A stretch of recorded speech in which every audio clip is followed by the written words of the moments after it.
Corona ना शुणिले भय लगुछि। चीन रु सारा विश्व को व्यापी सबुठारु बड़ महामारी होछि कोरोना। भारत रे भी निजर स्थिति जाहिर कर सारी रोग। अद्यावधि आम देश में 107 जन एही रोग रे पड़िछन्ति, जहाकु नै सबुठी भयर वातावरण। हेले जानिछन्ति 100 वर्ष व्यवधान रे एमिति महामारी विश्व को नाकेदम करे, मुंड गणाए, आतंकित करि पकाए ठीक कोरोना भली।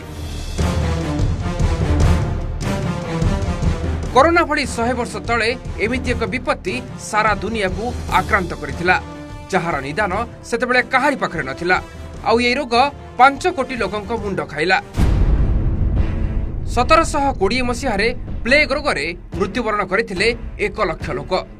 यूरोपियन सहर मर्सिल रे एही रोग आतंक मचाइथिला। केवल एही सहर रे 50,000 लोकंक मुंड नेइथिला प्लेग। परे सहर आखपाख अंचल रे आउ 50,000 लोकंक मृत्यु घटिथिला।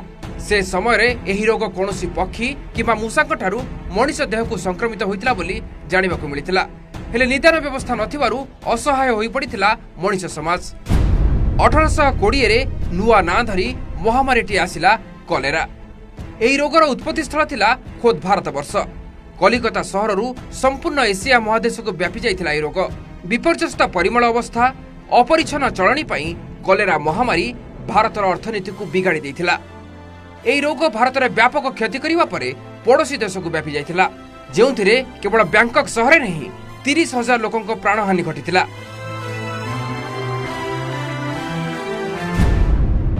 एहा परे पाली पड़िथिला स्पेनिश फ्लूर। 1918 रु 1920 मध्य दीर्घ 2 वर्ष धरी विश्व को आक्रांत करि पकाइथिला एही महामारी। H1N1 भूताणु ठाब होइथिला प्रथम थर।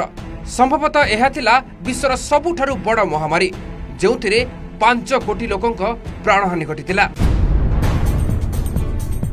आउ ठीक 100 वर्ष परे 2020 रे विश्व महामारी रूप नै ठिया होइछि कोरोना।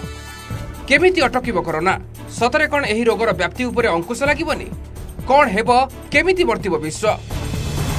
एबे सबुठी एही गोटिए प्रश्न। Bureau report, OT।